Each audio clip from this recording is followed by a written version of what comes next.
Yo mon gars, chaque soir à 17h30 sur Twitch, on se tape le marathon lecture du Big Tree. Mais rejoins-nous mon gars, qu'est-ce que t'attends? Le lien est en description. On va commencer pas du One Piece, pas du Naruto, mais du Bleach, qui est pour beaucoup de personnes, si ce n'est la plupart des personnes, le manga le moins bien du Big Tree. Et carrément, il y en a certains qui pensent qu'il ne mérite pas sa place au sein du Big Tree. Il y en a certains qui disent non, c'est Fairy Tail, c'est Dragon Ball, etc., etc. Moi, j'ai envie de dire, on va découvrir ça maintenant. Regardez-moi ces planches magnifiques, ces illustrations de Kubo. On commence avec du lourd. Bon, après, on verra que le dessin de Kubo au début du manga, c'est pas le dessin de Kubo à la fin et au milieu du manga. Le mec, il a progressé de ouf. Et je pense on y va, hein. Je pense on y va. Et par contre, les OST de Bleach, c'est quelque chose, hein. C'est vraiment quelque chose. Là, ce que j'écoute là, et ce que vous écoutez, c'est des versions remaniées, mais wow. Même les versions remaniées, c'est une dinguerie, hein. Je pense, on se lance directement dans le premier chapitre. Le petit Ichigo, la petite illustration du premier tome. Vous voyez, je viens de le dire. Le style de Kubo au début du manga, il est assez et même très différent de celui du milieu et de la fin du manga. Je pense peut-être, si je dis pas de conneries, et je suis pas sûr de ce que je dis là, entre les auteurs du Big Tree, c'est celui qui a le plus progressé. C'est-à-dire, c'est celui avec qui la différence en dessin se sent le plus. Bon, par rapport aux autres personnages, aux mastodontes qu'il y a dans Bleach, Rukia, c'est pas grand-chose, mais quand même. Et c'est vrai qu'elle apparaît mid. Elle est mid par rapport à eux. Mais quand même, je trouve que c'est un personnage assez sympa qui fait le taf, hein. Surtout que dans une bonne partie du manga, elle a pas ses pouvoirs, elle n'intervient pas. Notamment l'arc The Society et avant un petit peu. Même dans le Week Commando et l'arc du combat contre Aizen, etc., elle n'a pas fait grand chose. C'est dans l'arc final, c'est-à-dire la guerre sanglante, où elle brille vraiment. Du coup, niveau temps d'écran, c'est pas trop ça, hein, pour Rukia, la pauvre. Mais pour le peu de temps écran qu'elle a eu, elle a quand même assez bien brillé, hein. On en parlera plus en détail lorsque le temps viendra, hein. Parce que dans l'arc de la guerre sanglante là, eh ben, oula, elle est vraiment, pour moi, elle fait partie des coachs de l'arc final là. Je dis ça, je dis rien. Un truc que j'aime beaucoup, mais vraiment beaucoup dans Bleach, c'est que il a pas fait le truc classique des personnages qui volent simplement comme des Superman, des Goku, etc. Même comme dans Boruto actuellement. Il a fait un truc que je trouve très original et je trouve très stylé, c'est que le mec il marche sur l'air carrément. Et ça fait vraiment la différence, hein. Le fait de marcher dans l'air. Même les combats, les combats aériens dans Bleach, c'est quelque chose, hein. Vraiment.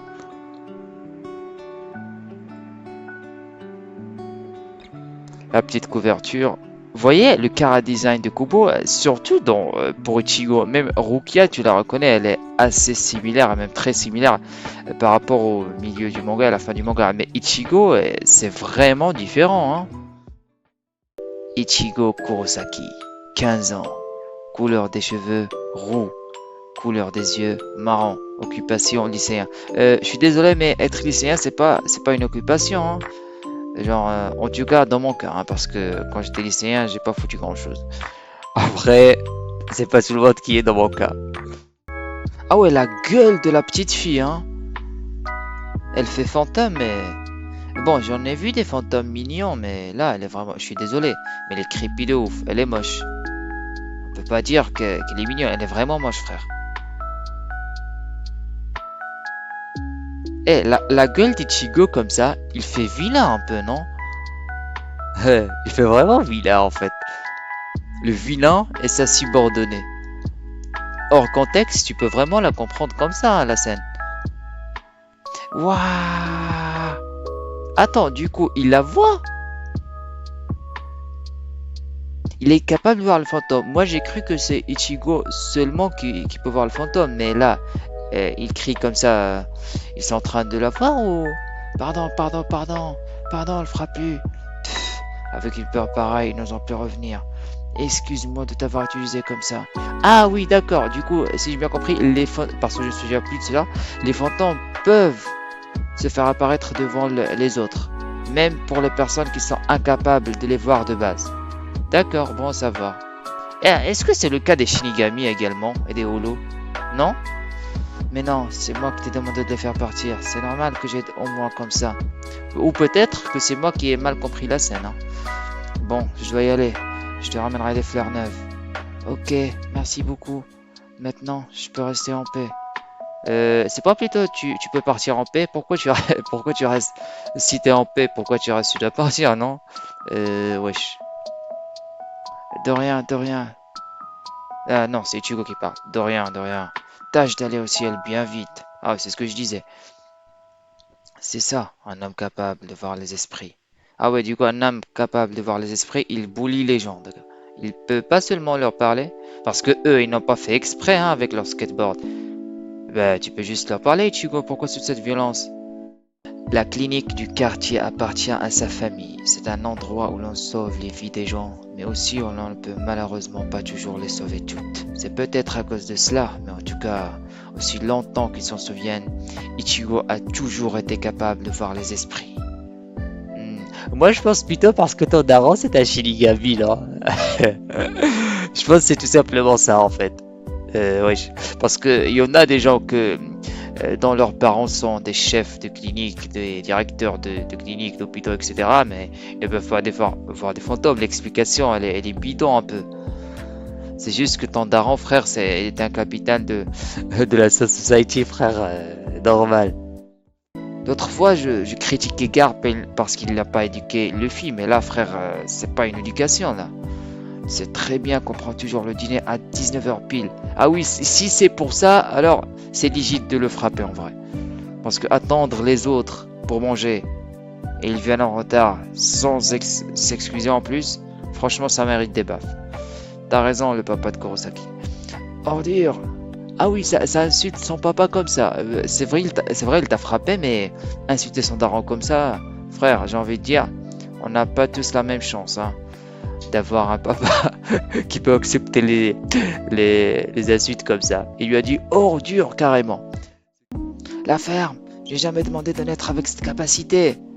Ah oui, du coup, attends, il a dit j'ai jamais demandé de naître avec cette capacité. C'est-à-dire que tout à l'heure, lorsqu'on nous disait c'est peut-être à cause de cela, mais en tout cas, aussi longtemps qu'ils s'en souviennent, Ichigo a toujours été capable de voir les esprits. Mais il vient de se contredire en l'espace de 3 pages, de 2 pages même. Wesh. Kubo, t'es pas très cohérent là. Mais bon, on va fermer l'œil, c'est pas grand-chose. Et puis d'abord, les lois de la famille sont trop dures. Il n'y a pas un endroit au monde où l'on veut qu'un lycéen en bonne santé et normal rentre tous les soirs avant 19h. Si. Si, Chico, pourquoi? C'est totalement normal, je pense. Surtout dans un univers où il y a des fantômes. Surtout quoi? Attends, imagine ton fils, il voit des fantômes et il a des interactions avec des fantômes. C'est normal que tu veux qu'il rentre avant 19h. Non, Ichigo, là t'es con. Là t'es vraiment débile, frère. Je suis pas d'accord avec toi. Là tu parles pour rien dire.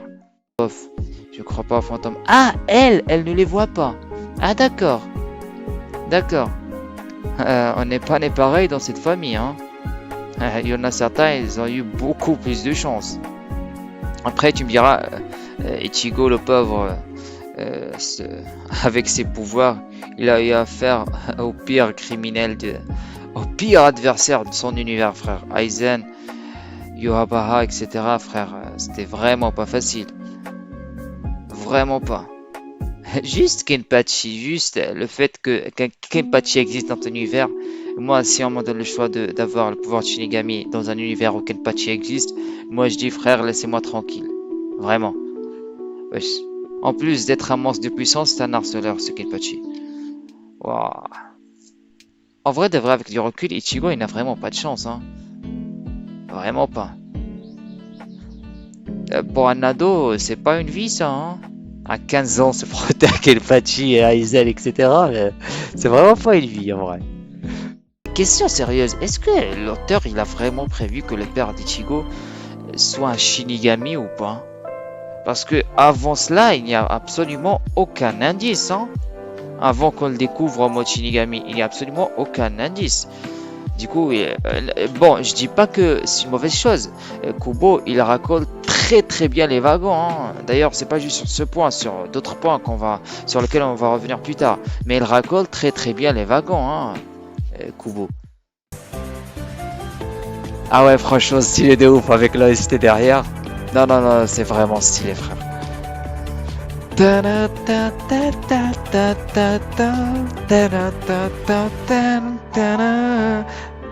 Number one. Non, l'OST number one, c'est. Je pense, sincèrement, c'est le meilleur OST du Chigo. De Bleach, pardon. En tout cas, le plus iconique. Là, on peut pas ne pas être d'accord. Objectivement, c'est le plus iconique. C'est le plus marquant dans la communauté des fans. Après, est-ce que c'est le meilleur? Ça dépend des goûts de chacun. Et Rukia, elle a du flow, hein, comme ça. Elle a vraiment du flow.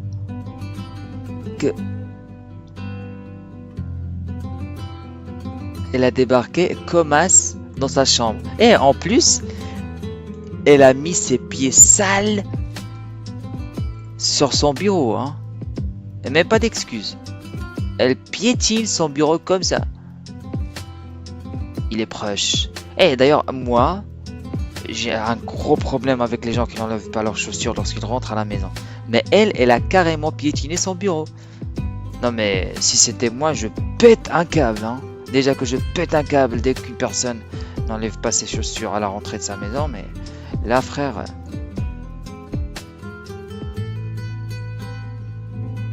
Qu'est-ce que tu racontes, Devil? Non mais, ça c'est trop, je me souviens plus de ça en fait. La réaction d'Ichigo, elle est pas mal. Qu'est-ce que tu racontes, Devil? J'avoue, c'est la réaction la plus normale. Mais qu'est-ce qu'il fout dans sa chambre comme ça? Elle prend un air dark comme ça, au plus. T'es vraiment gonflé comme voleuse, non? Qui est proche? Le coffre? Paysan? Tu arrives à voir. Mais attends, mais pourquoi paysan? C'est quoi cette dinguerie? Le mec, il vit en ville, pourquoi paysan? Ou plutôt, ce coup de pied. Qu'est-ce que tu racontes? Bien sûr que je te vois. Je te jure. Ah ouais, c'est pour ça Qu'elle le calculait pas, ouais. Parce que c'est normal, ouais, c'est vraiment, c'est logique. Elle croyait que il la voyait pas. Attends, mais en fait, les Shinigami, est-ce qu'ils ont de la saleté dans la plante des pieds, leurs chaussures plutôt? Du coup, puisque ce sont des esprits, est-ce qu'ils peuvent accumuler de la poussière ou pas? Parce que si c'est pas le cas, alors c'est pas un problème s'ils piétinent le bureau d'Ichigo, hein. Après, tu me diras, il y en a des maniaques qui sont tellement maniaques que même ça, ils ne peuvent pas le supporter. Moi, je suis pas arrivé à ce niveau, juste pour dire. Tu peux voir les esprits et tu ne crois pas en l'existence des Shinigami? Bien sûr, excuse-moi, mais j'en ai jamais vu aucun. Et ma devise de ne croire qu'en ce que je vois. Là, c'est la plus grosse bêtise, c'est le plus grand tapine débile que j'ai jamais entendu.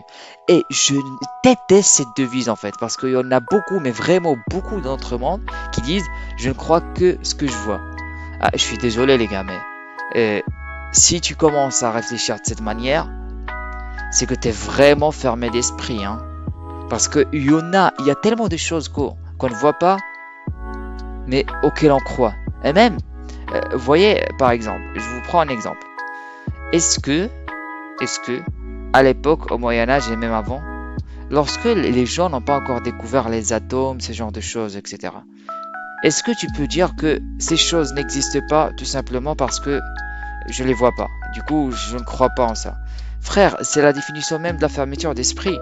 C'est pas parce que nos sens ne peuvent pas détecter quelque chose que cette chose n'existe pas. Prendre ses propres sens comme la référence ultime de l'existence d'une chose, c'est vraiment la définition de la fermeture d'esprit, hein. Parce qu'on n'est pas une référence. On n'est vraiment pas une référence, hein. D'ailleurs, on est juste une espèce parmi tant d'autres. On a des sens, des fois, qui sont différents de ceux des autres espèces, hein. Ça, C'est le premier point. Du coup, il y a d'autres espèces qui voient des choses qu'on ne voit pas. Comme il y a des choses qu'on voit ou qu'on ressent que les autres espèces ne peuvent pas ressentir ou voir. Ça, c'est le premier point. Mais en plus, il y a des choses qu'aucune espèce sur Terre ne peut détecter. Hein. Ou très peu. Du coup, ça ne veut pas dire que ces choses n'existent pas. C'est vraiment de la fermeture d'esprit. Tu peux dire, je ne peux pas croire en quelque chose. Ou peut-être, je peux dire plutôt, je ne peux pas affirmer que quelque chose existe tant que je ne l'ai pas vu de mes propres yeux ou de mes propres sens. Je ne l'ai pas ressenti de mes propres sens. Mais dire que je ne crois pas qu'il existe parce que je ne l'ai pas ressenti de mes propres sens, là c'est abusé, frère. Là c'est vraiment abusé. Non, tu peux ne pas affirmer qu'elle existe. Mais dire que je ne crois pas que cette chose existe, non. Abuse, frère. C'est vraiment être fermé d'esprit. Hein. Ichigo, ça commence pas bien pour toi. Hein. Après, lui aussi, il est con. Il voit des fantômes et il croit pas au Shinigami. Frère, abuse toi aussi. Attends, mais pourquoi l'esprit, il est allongé à côté d'Ichigo et il est proche de son dos comme ça? Mais il fait quoi? Il touche où, là? On voit pas les mains du fantôme, là. Il est en train de toucher quoi? Et pourquoi il est si proche? Il est collé à Ichigo comme ça, là. Wesh. Un vieux daron comme ça, là. Il est bizarre, lui. Wesh. Ils sont où, ses mains? Et pourquoi il est collé comme ça? Je sais pas ce qu'il cherche, mais Rukia, elle l'a sauvé, hein. Je parle d'Ichigo, elle a vraiment sauvé Ichigo. Il mérite, lui aussi, là, le pervers. Quoi? Non, je veux pas. Je veux pas encore aller en enfer. Tu le mérites, frérot. Vraiment, tu le mérites, là. Regarde ta position, frère. Imagine, tu meurs dans cette position. Je sais pas quelles sont tes intentions, mais vraiment, tu mérites l'enfer, là. L'endroit, je vous envoie à la guerre, l'enfer, mais la Soul Society. Rukia, je suis désolé, mais il le mérite pas. Il mérite vraiment pas la Soul Society, là. Tu as des questions? Oui. Pourquoi tes capacités de dessin sont tellement inférieures à la moyenne? Ah, saleté, tu profites de mon immobilisation. Je vais continuer mon explication, monsieur le baron. Attends, mais niveau dessin, je trouve... Moi, je pensais qu'il n'y a pas pire que moi niveau dessin. Mais là, Rukia, je pense qu'on est à peu près équivalent au niveau dessin. Non, mais en vrai de vrai, franchement, les gars, mais vraiment, là, je vous parle très sérieusement. Je pense que je suis pire que Rukia niveau dessin. Hein. Parce que moi, j'aime bien dire que mon niveau de dessin, il s'est arrêté à la petite maternelle. Mais je vous jure, les gars, tu peux ramener un gars de la petite maternelle, il peut dessiner mieux que moi. À ce point. Au niveau de dessin, il est atroce de ouf. Atroce. Mais en fait, si tu as été envoyé ici avec cette mission, ça veut dire qu'il y en a un près d'ici. C'est cela. Mais pourquoi alors tu perds ton temps avec Ichigo? Attends, mais en fait, avec tes reculs, pourquoi elle perd du temps à expliquer à Ichigo ça en fait? Bah frère, elle n'a qu'à l'ignorer, hein. Mais alors, qu'est-ce que tu fais à perdre? Mais je viens de dire exactement la même chose, on est d'accord Ichigo en fait. Mais alors, qu'est-ce que tu fais à perdre du temps ici? Occupe-toi de ça au plus vite. Non, en fait, elle va donner une excuse, je le sens. Elle va vraiment donner une excuse. Je sais pas pourquoi, mais depuis tout à l'heure, je n'arrive plus du tout à sentir sa présence. Comment ça? Bah, c'est pas une raison pour perdre du temps avec Ichigo. Tu peux aller le chercher, non? Si tu ressens plus sa présence, c'est qu'il y a quelque chose qui cloche. Du coup, tu dois faire vite et ne pas perdre du temps. Bah là, t'es en train de faire le contraire. Mais elle est conne ou quoi? C'est ça, un holo? Attends, mais il a déjà vu un holo ou pas? Parce que tout à l'heure, il a dit c'était un cri de holo. Moi, je croyais que il a déjà vu un holo, mais en fait, non. Ah, peut-être. Ah oui, je comprends en fait. C'est Rukia, elle a parlé de holo et lorsqu'il a entendu le cri, il a associé ce cri avec l'explication de Rukia. Oui, c'est ça, ouais. Ouais. Attends, mais c'est bizarre. Le mec, il voit des fantômes tous les jours et il n'est jamais tombé sur un holo. C'est vraiment bizarre de ouf, hein. Vraiment bizarre. C'est lorsque Rukia lui parle de holo qu'il découvre le holo. Bon. Abuse un peu. Tout ça pour une coïncidence. Eh ben, je bois un peu d'eau.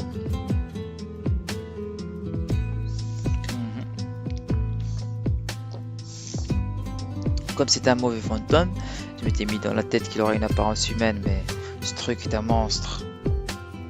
Attends. Mais c'est illogique ce que tu dis, Ichigo, en fait. Comme c'est un mauvais fantôme, je m'étais mis dans la tête qu'il aurait une apparence humaine. Frère, C'est tout le contraire. Si Rukia t'a expliqué que c'est un mauvais fantôme, normalement tu dois te dire il doit pas avoir une forme humaine. Parce que les fantômes normaux que tu vois, ils ont quand même une apparence humaine à 90%. Non? À part les petites flammes qui tournent autour d'eux normalement et le fait qu'ils flottent. Mais ils ont une apparence humaine. Lorsqu'on entend parler d'un mauvais fantôme, c'est logique qu'on pense que sa forme ne va pas être humaine. Ichigo là, t'es pas très fut-fut. Hein. Ce truc est un monstre. Bah, tu m'étonnes. Et merde, pourquoi je tremble comme ça? Je n'ai pas peur de lui, je n'ai pas peur. C'est qu'un fantôme. J'en ai déjà vu des centaines après tout. Ce n'est qu'un fantôme. Frère, c'est justement parce que c'est un fantôme que tu dois avoir peur, frère. C'est justement parce que c'est un fantôme que c'est normal d'avoir peur. Comment ai-je pu tourner le dos à l'ennemi en plein combat? C'est nul. Attends, c'est pas l'excuse de merde, hein. Vraiment l'excuse de merde.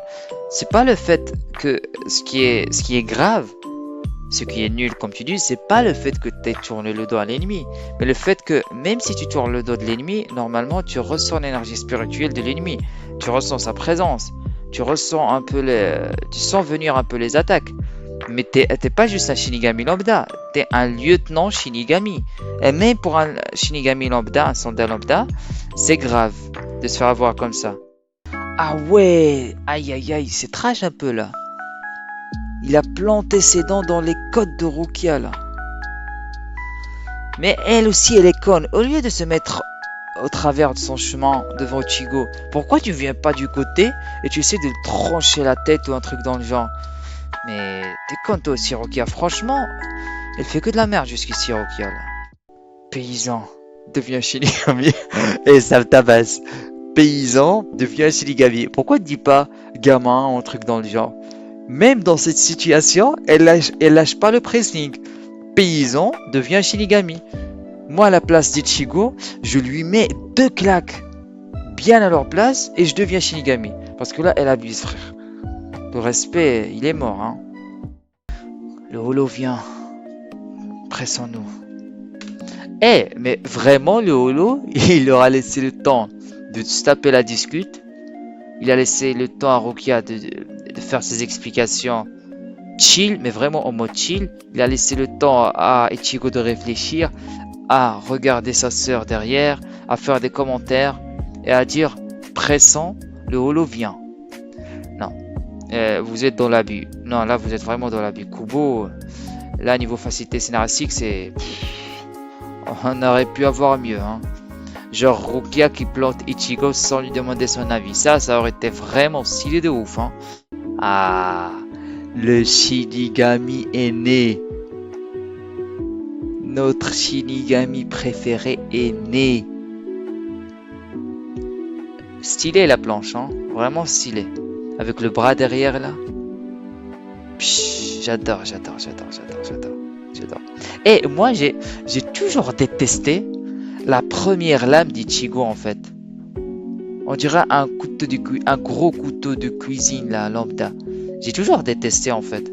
Mais là, sur cette planche, il passe de ouf. Avec la silhouette d'Ichigo là. Mais c'est moi ou il a l'air plus fin dans l'animé? Ou peut-être juste c'est qu'il a dessiné fin juste dans cette scène. Peut-être. Je sais pas. Elle voulait pas lui donner tout son pouvoir de base en fait. Attends, mais du coup, si elle avait donné juste la moitié de son pouvoir, est-ce qu'on lui aurait pardonné ou pas? Non mais je suis comme moi aussi. En fait, le crime de base c'était que juste le fait qu'elle ait donné le pouvoir de Shinigami à un humain. Juste ça, peu importe la quantité. Et connaissant à quel point il est strict Yamamoto, je pense que ça n'aurait pas passé. Ça ne serait pas passé, vraiment pas. Ah ouais, d'accord. Du coup, si tu donnes tes pouvoirs à un humain qui a un haut potentiel spirituel, il y a un risque, même un fort risque, et c'est très probable que cette personne t'absorbe toute ton énergie. Ou peut-être que c'est Rukia qui était mal au point. Peut-être c'est les deux facteurs qui ont joué. Rukia, elle était mal au point, et en plus, Ichigo, il a une énergie spirituelle assez imposante. Moi, je pense, j'opte pour les deux en fait. Pour les deux. Ouais. Peut-être c'est les deux facteurs qui ont joué, hein. Et cette sensation.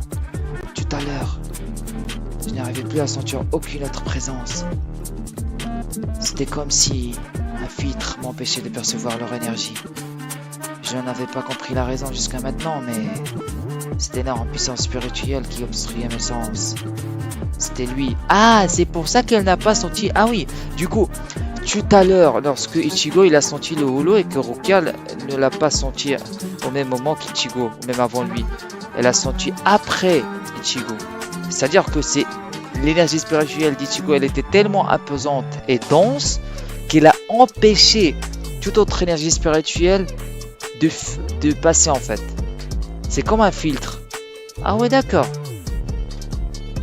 Cette chambre était emplie de son énergie spirituelle, c'était ça qui gênait ma perception. Ah ouais, à ce point. Ben, je me souviens très bien que Ichigo il avait du potentiel, mais à ce point, il a empêché un Shinigami, qui est un expert dans la détection d'énergie spirituelle, de sentir l'énergie d'un holo, juste parce que l'énergie d'Ichigo, elle était dense. Eh ben, frère, lui, il a niveau capitaine, là, c'est pas possible. Parce que normalement, même à niveau capitaine, ça, c'est chaud de faire ça, hein. Non, je pense qu'un capitaine peut faire ça en vrai de vrai.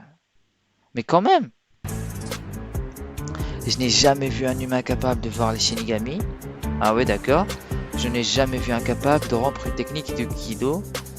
Le Zanpakuto est un sabre qui réagit en fonction de la puissance spirituelle de son maître à chaque génération. Le Zanpakuto est un sabre qui réagit en fonction de la puissance spirituelle de son maître. Ah oui, d'accord, à chaque génération. Et je l'ai jamais vu prendre une taille pareille. Mais c'est abusé. Attends, mais la taille du Zanpakuto dépend de la puissance. Ah, je pense sincèrement que Kubo, au début, il avait cette idée, mais après, il a changé. Sincèrement. Parce que après, lorsqu'on découvre les autres Shinigami, les vice-capitaines, les capitaines, les lieutenants, je pense cette idée, ce concept, n'a plus de sens. N'a plus lieu d'être, en fait. Parce que les sabres, niveau taille, ils sont équivalents.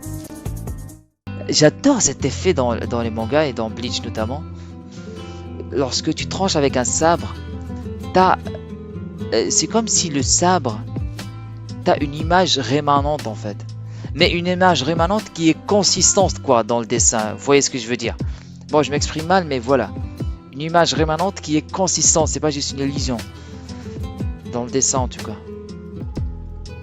Ah oui, c'est la fin du chapitre. Ah oui, déjà, c'est c'est Urahara là. C'est les geishas. Comment ça s'appelle les sandales japonaises là? Bon, peu importe. C'est Urahara. C'est la cape, le pantalon et les sandales d'Urahara là. J'adore. Ah ouais, j'aime bien ça. Moi, j'aime bien. Du coup, c'est la fin du premier chapitre. Mais j'ai une question en fait concernant le. Est-ce que le fait que Ichigo soit aussi fort, c'est parce que c'est un enfant de Shinigami? Ou juste parce que c'est juste de la chance quoi. Après tu me diras, je suis comme moi aussi. Sa mère c'est une Quincy. Est-ce que le fait que sa mère c'est une Quincy, c'est pour ça qu'il est niveau énergie spirituelle, il est aussi imposant? Ou c'est plus le côté Shinigami qui a joué, ou peut-être les deux? Parce que si je me souviens bien, Ishin Kurosaki, le père d'Ichigo, lorsque a donné naissance lorsque la mère de Ichigo a donné naissance à Ichigo, Ishin, il avait perdu son énergie spirituelle, d'accord.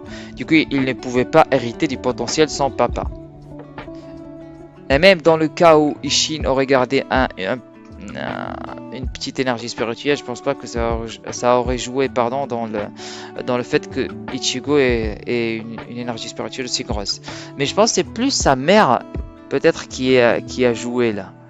Mais même, je pense même sa mère, je pense si je me souviens bien, lorsqu'elle a donné naissance à son fils, son énergie spirituelle elle a été impactée par les limitations qu'a fait Yobahara au Quincy, si je me rappelle bien.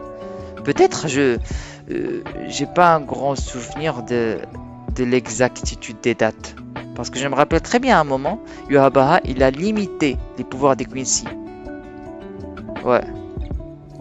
Mais après, c'est pour ça d'ailleurs que la mère, elle est morte parce qu'elle ne pouvait plus déployer son pouvoir. Après, je sais plus. Après, on peut dire comme explication que l'explication simple et logique, c'est que puisque son père il est Shinigami et sa mère est Quincy, il a hérité d'un potentiel comme ça. Mais frère, quand tu prends du recul, son père et sa mère, ils étaient très limités niveau pouvoir, hein. Du coup, hériter de leur potentiel, déjà leur potentiel il a été bridé de ouf. C'est chelou un peu. Peut-être que c'est juste de la chance, hein. Comme on a des Shinigami qui sont exceptionnels des fois, ou plutôt des habitants du CRT qui naissent exceptionnels des fois, et qui deviennent du coup Shinigami, on a peut-être aussi des humains qui naissent exceptionnels, probablement. Comme on a d'autres Quincy qui peuvent naître exceptionnels, et même des Holos qui peuvent naître exceptionnels, tout simplement. Après, vous me direz quoi, hein, pour les experts Bleach. Moi, je suis pas un expert Bleach. Bon.